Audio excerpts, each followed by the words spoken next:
In terms of how do we get out of this? Well, we have to be led out of this by quality leadership. And you can see in my heading, we probably have a lack of leadership. You know, where is the accountability? Where is the responsibility to do the right thing? You know, things are getting so out of whack, you know, again, against constitutional rules in the US, against, you know, United Nations laws, and nothing gets done about it. No one is brought to account. No one is held responsible. It's just not right. And again, we've got this government spending going nuts. Now, half of the problem, I think, here is we went from million to billion literally overnight, and the governments are now saying, oh, look, we're only spending 0.6 billion, 0.1 billion, 2.3 billion, and everybody thinks that's not a big number, but a billion is 1,000 million. And the scary thing is we're moving from billion to trillion, and trillion is 1,000 billions. So that's unbelievably scary, because for some reason no one seems to say, hey, is that how much it costs to build a road? Hey, is that how much it costs to buy something? No one is doing anything, so we've got no sense of accountability, calculator accountability in government, no sense of sense when they can get it done cheaply in their house, but it's 3, 4, 5 times the price just because it's for the government. When we've got too many people doing things that don't need doing, getting paid salaries that you can't get in the private sector. All of this has changed in the last 3, 5, 10 years to make it a strange environment where no one seems to be saying, hey, don't be doing that. We saw in Australia, for example, you know, the government spending was about $450 billion a year pre-COVID. When COVID came, it increased to 650, 700, because there was emergency spending, hundreds of billions of dollars to protect everybody during COVID. COVID went away, but the spending stayed. We didn't go back to the 450 billion levels. We're now up at 750 to 800 billion in spending. How is that possible? There is no answer. But the spending is going crazier and crazier, and they have the audacity to say that it's not, you know, enough money coming in. So they're saying they want more tax, they want more debt. The US government is currently in a shutdown, the longest ever at the moment, because they want to lift their spending and debt levels up to now $38 trillion in debt. It's gone up over $30 trillion in the last 25 years, which is scary, but no one seems to be having that conversation. No one seems to care, and they keep borrowing and borrowing more and more. Now again, they wouldn't have to have the shutdown if they had a balanced budget, i.e. they didn't need to borrow anymore because they would just be spending what was coming in. But it's only because they need to increase the debt ceiling that they have now issues passing legislation. And whether you blame the Democrats or the Republicans, you read one side or other, they both blame each other. It's irrelevant. The only reason they're even at stalemate is because they are going further into debt. They are losing money. The simple solution, stop losing money.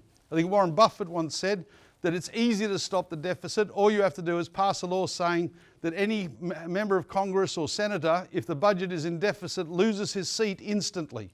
And then you'd never have another deficit. And I agree with him 100%. What we've got here is that everybody else is to blame. And Donald is particularly good at this. Everyone else is to blame.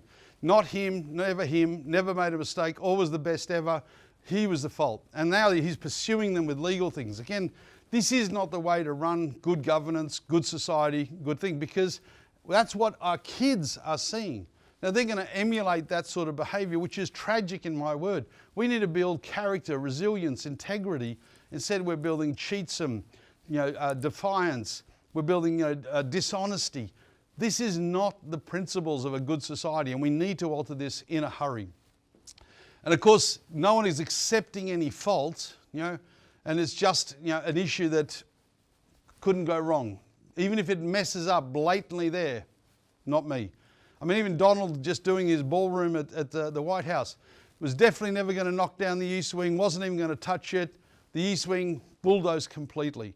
And nothing is being done about that. Hundreds of years of history, prime nation-building character gone on a whim.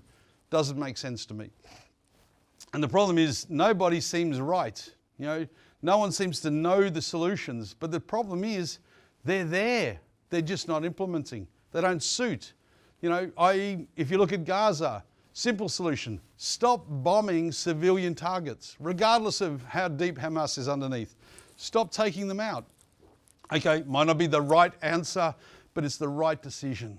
Okay, stop doing that, find out what's going on, pinpoint your stuff. But they've bulldozed an entire community. That can't be right. And we'll look back, I think, with great sadness at how we've allowed these things to happen in this particular chapter of humanity. And the thing is, what do? Do you just keep sleeping till it's all over? That might be the best solution, to be honest. And by that, what I mean is ignore the noise. You're going to keep getting confused. You're going to keep getting mixed messages. You're going to keep having problems, thrust at you on your TV set. Maybe just blank out of them. That's all you can do. So to me, I think, maybe sleeping it through is the right path to take. Now again, I'm not telling you this to be silly. I'm telling you this to be aware. You have to understand that it's probably right to be confused. It's right to be scared. It's right to be nervous. But don't let it impact your personal long-term decision making, because if you do, you're putting your finances at risks. If you stay calm, stay focused, as we'll talk about later, then you keep yourself protected. At the end of the day, you need to protect yourself. Okay? Now, the big issue we have in the world is that things that aren't real become real because of us. Things that shouldn't happen, they become real when we make them real. And if enough people believe, it's true. So you've got to make sure that we start getting back to interpretation of facts rather than just collective opinion acceptance. And this is what we need to do, because it's getting worse and worse and worse. So stay in your safe bubble. Understand noise is coming and it's getting louder and louder and louder, but don't fall into the trap of following it down that little rabbit hole.